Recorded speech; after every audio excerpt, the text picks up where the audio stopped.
میں اپنی بیوی کو دل میں کئی بار طلاق دے چکا ہوں، وہ نہیں ہوتی جب تک زبان سے نہ کہو۔ قیامت کے قریب جو جانور صفا سے نکلے گا، حدیث میں یہی آتا ہے کہ علامات قیامت میں ہے کہ ان یخرج الدابۃ من جبل صفا یتکلم، کہ ایک جانور پہاڑ جبل صفا سے نکلے گا اور اس انسانوں کی طرح بات کرے گا۔ باقی عمر میں نے نہیں پوچھی، جب وہ جانور آ جائے تو اس کے دانت دیکھ کے عمر کا اندازہ لگا لینا۔ اب خود اندازہ کریں یہ سوال ہے یا بےہودگی ہے؟ بھئی جب ایک چیز کا ذکر میرے آقا نے نہ کیا ہو تو ہم کیسے بتا سکتے ہیں؟ حکم ہے کہ جانور نکلے گا، اب جانور نکلے گا، عمر کیا ہوگی، رنگ کیا ہوگا، فلاں کیا ہوگا، کوئی مقدمہ تو نہیں کہ اس کی تفتیش کی جائے۔ اگر بیوی کو بار بار کہیں کہ اگر تم نے یہ غلطی کی تمہیں طلاق دے دوں گا نا، دے تو نہیں دی نا، طلاق نہیں ہوتی، لیکن تم ہمیشہ یہی کیوں کہتے ہو اور کوئی لفظ نہیں ملتا تمہیں؟ کہتے ہیں آپ کے دروس پر جو سوال و جوابات ہوتے ہیں، بھائی بات یہ ہے کہ اس پر کتابیں لکھی گئی ہیں دروس حرم کے نام سے بھی، اور مسائل کو جمع کر کے بھی، یہاں نہیں ملتی، پاکستان میں ملے گی آپ کو۔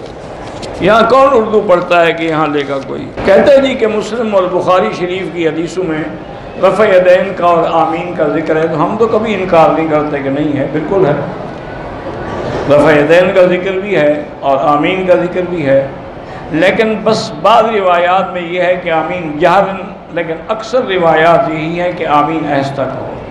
رفع یدین کے بارے میں بھی یہی ہے کہ حضرت عبداللہ بن مسعود جیسے جلیل القدر صحابی نے فرمایا، الا اصلی بکم صلاۃ رسول اللہ، میں تمہیں وہ نماز پڑھ کے نہ دکھاؤں جیسے حضور نے پڑھی؟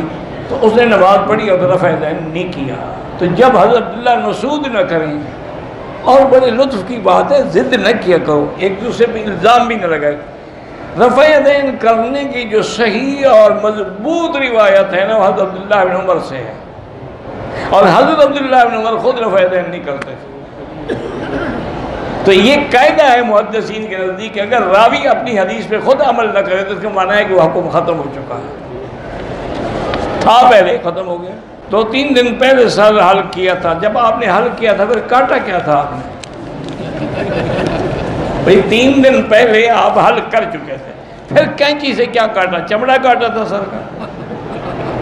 صاف ظاہر ہے کہ آپ پر دم بھی ہے، اس طرح پھروائیں، بال ہوں یا نہ ہوں اس طرح پھروانا ہوگا۔ مشرکہ عورت ہو، اس کے ساتھ نکاح ناجائز ہے۔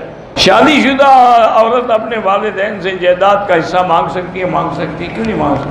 اس کا حصہ ہے والدین کی جائیداد میں۔ اسلام میں تبلیغی جماعت میں وقت لگانا ضروری ہے، اسلام کا حکم ہی یہی ہے کہ تبلیغ کرو، وتواصوا بالحق وتواصوا بالصبر۔ مومن کی نشانیاں یہی ہیں، آمنوا وعملوا الصالحات، پھر تواصوا بالحق تواصوا بالصبر۔ اگر ہم تہجد کے وقت میں حرم آئیں، تہجد کی نفل پڑھنا زیادہ ثواب ہے یا طواف کا زیادہ ثواب؟ تہجد تو آپ اپنے ملک میں بھی پڑھ سکتے ہیں، طواف کہیں نہیں کر سکتے۔